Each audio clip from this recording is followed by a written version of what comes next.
د ولسمشر غني تازه اقداماتو افغانان خوشاله کړل. دا چې څنګه څه کړي او څه ویلي مطلب تر پایه را سره وګورئ.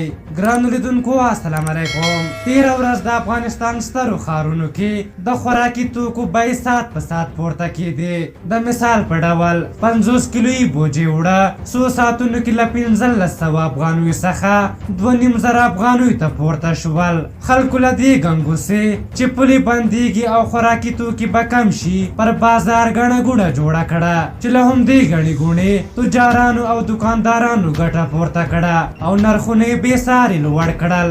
خو وروسته د افغانستان کورنیو چارو وزارت او ښاروالۍ بازار ته ودانګل او ځینې هغه پلورنځي وتړل چې بیې یې لوړې کړې وې او لازم اقدامات یې وکړل. بلخوا محمد اشرف غني نن په یوه ویډیو کې افغانانو ته خپل پیغام وړاندې کړ. ولسمشر وویل چې افغانستان د هیڅ ډول لومړنیو موادو له کمښت سره نه دی مخ. هغه وویل یو شمېر کسان د خپلو نامشروع ګټو په خاطر په دې اړه واضح خپروي چې افغانان باید ورباندې باور ونه کړي. ښاغلي غني زیاته کړه زموږ هیواد د هیڅ ډول لومړنیو موادو د کمښت سره نه دی مخ. لطفا په اوازو باندې باور مه کوئ.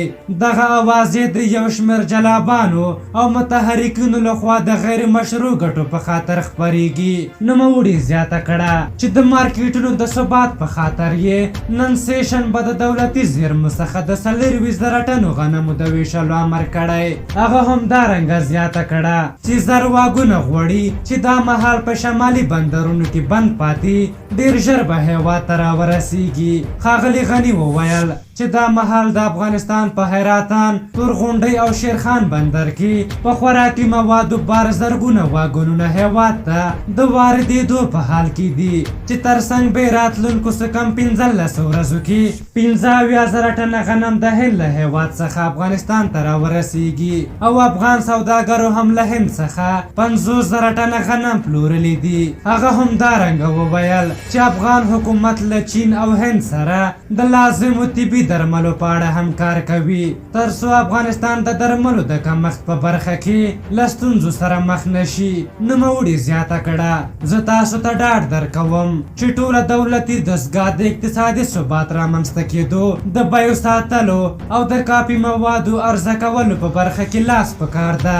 ډاډه واوسئ، مه ورخطا کیږئ او د جلابانو فریب ونه خورئ. په هر حال د بیو ساتلو په اړه د حکومت اقدامات بازار ته د وړو عرضه کول او داسې نور داخلي چې له نش حکومت څخه هغه کمزوری حکومت هم خوي او څوک چې د نظام د ړنګولو هڅه کوي د دې ملت سره جفا کوي. کمزوري حکومتونه د یو مریض حیثیت لري چې باید تداوی وشي، له منځه یو نه وړل شي. په هر حال د تجارانو او دکاندارانو د تیرو ورځو انسانیت او اسلامیت مو هم ولیده او ستاسو دا کار مو هم ولیده چې په سخت وخت کې مو څنګه خلک ولوټل. ستاسو په انسانیت اوس افغانان څه چې ټوله دنیا ویاړي.